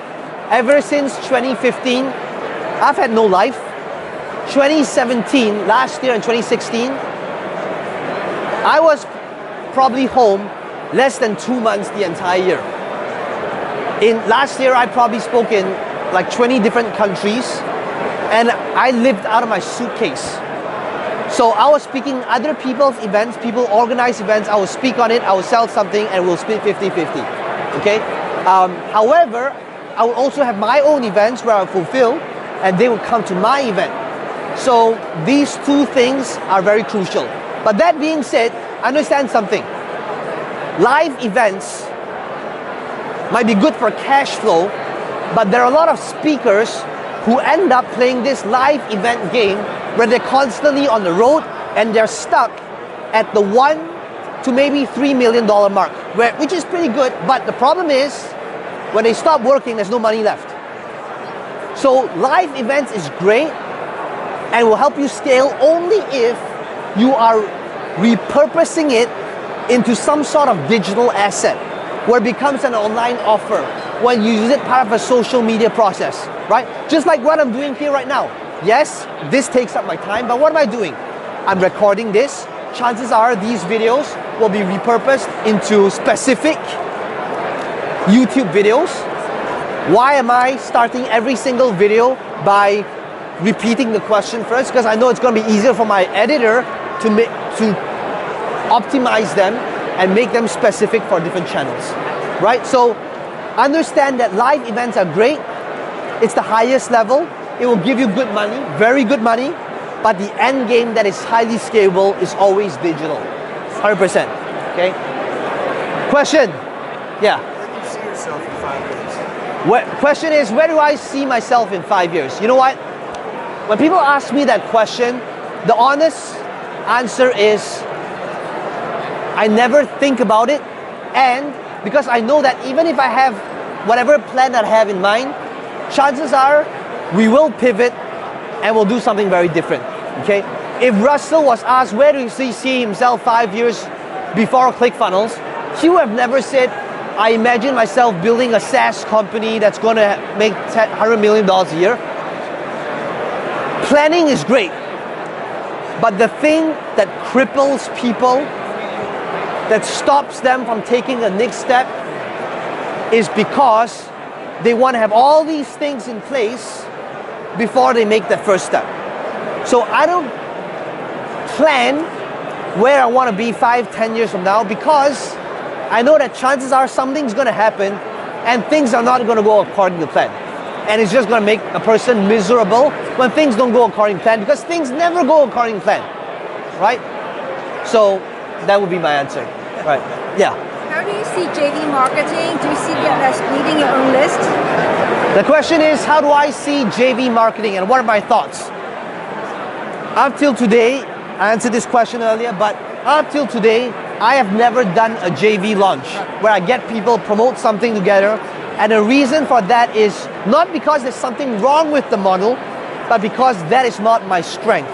I believe that the JV model is great for deal makers, great for people who love being with people. And I can tell you, one of my biggest fears in life is going to some sort of networking party.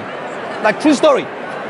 I have never once been to a networking party where I would go up to people saying, hey bro, I've got a great product, I can't do that. But some people, that's in their element. So JV marketing is great if that is you. But if that is not you, then focus on building systems, focus on paid traffic, focus on things that it's in your control to launch rather than JV. So to summarize, it's a platform, it's a method that I know works. I just don't do it because it's not what my strength is. Okay? Yeah. Say that again. What do you think of affiliate marketing? What's your take on affiliate, being affiliate of some product? Okay, great question. What is my take on affiliate marketing? I've been a dream car winner for, I think this will be my 4th year. Okay? And when people ask me a question like, Peng, Joon, I want to start off building this thing, income stream in affiliate marketing, what do I need to do? This is my stand, okay? As much as I love ClickFunnels, building an affiliate business purely on somebody else's business is not a business, okay? Because if your business is building somebody else's business, you never know what might happen. We don't know if one day they decide to sell ClickFunnels for $10 billion and if the affiliate contract will still be in place. I don't know. They say they're never going to sell. I love ClickFunnels, but you never know.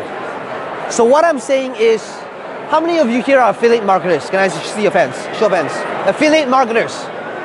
Okay, just a few of you. Okay.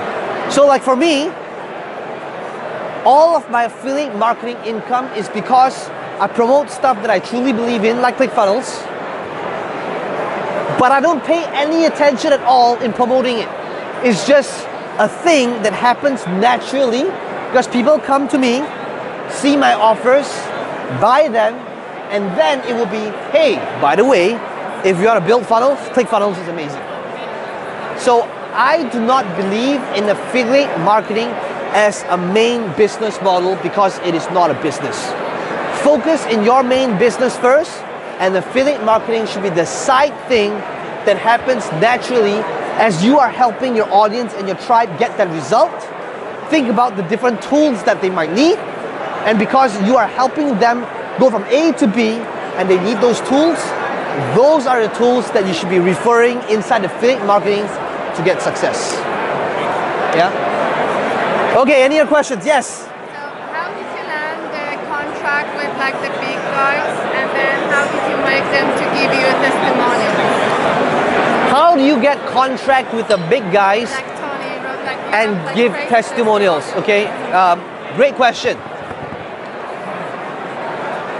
You get testimonials and relationships with people few ways. Okay, number one, by making it about them and thinking about how you can add value to them. So how did I build this relationship with Russell? Okay, for example, number one, I was his number one affiliate in Expert Secrets. So, but I already knew him before then. But because of that, obviously I, got it. So number one is think about whoever it is you want to work with, buy their stuff. I've been in, Russell and I, we've been friends for a couple of years now, but I've been in his mastermind, which is now $50K a year for the last 4 years. Okay? So you have to build relationships with people. First thing is, buy their stuff. Go deep with their process, right? Buy your way in. Number two is have your own platform, right? That's what Russell talked about today. You have your platform, whether it's Facebook, whether it's YouTube, whether it's Instagram, whatever. And because you have a platform and you have your own show, and you can make it a win for them, and you can say, hey, I've got a list of whatever, 10,000 people, listeners of my podcast. I would love to be able to introduce you to my followers. Okay? So when you do that, there's something in it for them. But you can't do that if you don't begin to build your audiences on these different platforms. So how did I become friends with these people? Because I made it a win for them. I built a platform on, say, Facebook, right? And because I built that platform, now there's a reason for them to work with me. I can make it a win for them. How do you get testimonials from people like them? Generate results for them. That's what it is, right? And sometimes it might even be doing it for free. You know, yeah, that's how you do it, right? But the problem is, most people are not willing to do it for free, right? Look at the long term, the ROI for that, okay? Yeah. Alright, so I remember I've seen the presentation last year, and you can see like the before, Peng Joon, and the after. So I'm asking about the switch between the old Peng Joon and the new one. What happened? The question is, he saw my video he was there last year of how I was before Peng Joon and the Peng Joon now. What happened? Was there a switch? And to answer that question, it's important to understand that I am still the same person, but at the same time, a totally different person. This Peng Joon that you're seeing right now, I created him. I made a decision to create my identity, but by still being myself. You are one decision away from who you want to be. The biggest differentiator between successful people and unsuccessful people are just these three things. Okay? Think about it. Old Peng Joon and new Peng Joon. Think about this thing. Everybody has a dream and an ambition. And there were people who became successful even though they were not successful at one point in life. Successful people and unsuccessful people could have started at the same starting point, but it's different in terms of one of these three things. Write it down. Number one is they say, I want to be able to do that. I have this dream, this ambition to become a speaker. And then the first thing they say is, but I don't have the time or money to do that thing. Peng Joon, you don't understand. I don't have time or the money to attend the courses like you did. I don't have money to invest in the trainings and the boot camps and the seminars like you did. And here's the differentiator. An unsuccessful person, this is where they stop. An unsuccessful person lets that be the reason to why they can't do it. They say, oh, good for you, Peng Joon, but I don't have the time and I don't have the money to do it. That's why I can't do it. Well, the successful person would say, I don't have the time and money, but how can I make the time? I will stop watching Game of Thrones. I will stop looking at YouTube, Facebook, and Instagram, and I'll stop that distraction so that I can make the time. I don't have the money. So how can I pitch this idea, this business? How can I put it on Kickstarter? Maybe I can persuade and get an investor in so that I can find this money. Now that's the first piece. Successful people and unsuccessful people can start at the same starting point, but the first differentiator is when they say, I don't have that resource. Second differentiator is number two, when they say, I want to be able to do this, Peng Joon. I want to become a speaker. I want to lose weight. I want to be good at Facebook ads. And then they say, number two is, but I don't know how. Peng Joon, I want to build funnels. I want to run ads. I want to become a speaker. I want to close on platforms. But Peng Joon, I don't know how. An unsuccessful person, this is where they stop.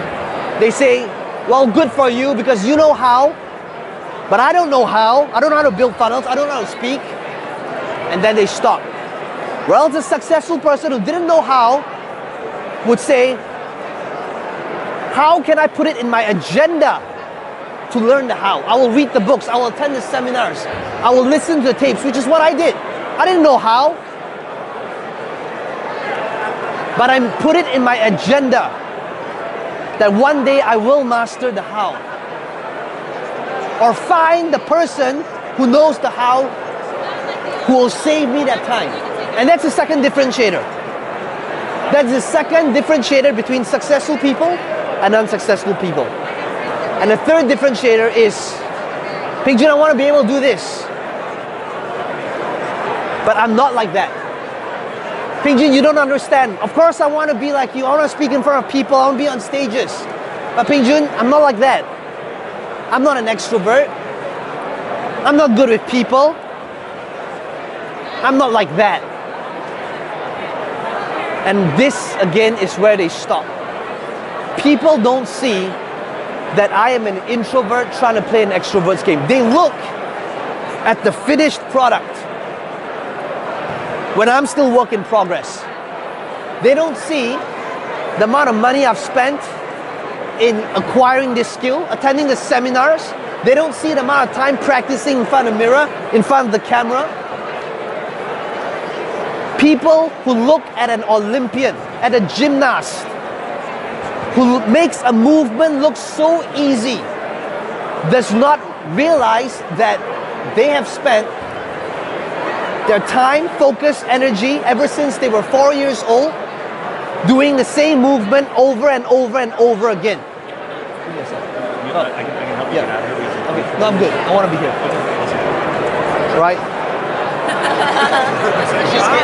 Yeah, no. He says like, Peng Joon, I can give you a reason to go out. I don't want to go out. I want to spend a whole night. How many of you want to be here a whole night?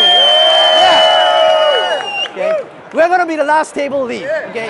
We're going to outlast all these other people in here. The differentiator between successful people and unsuccessful people is in the way they think. That was my switch. When I realized that I didn't necessarily know how, I didn't necessarily know how to do it, but I made a decision to make something different.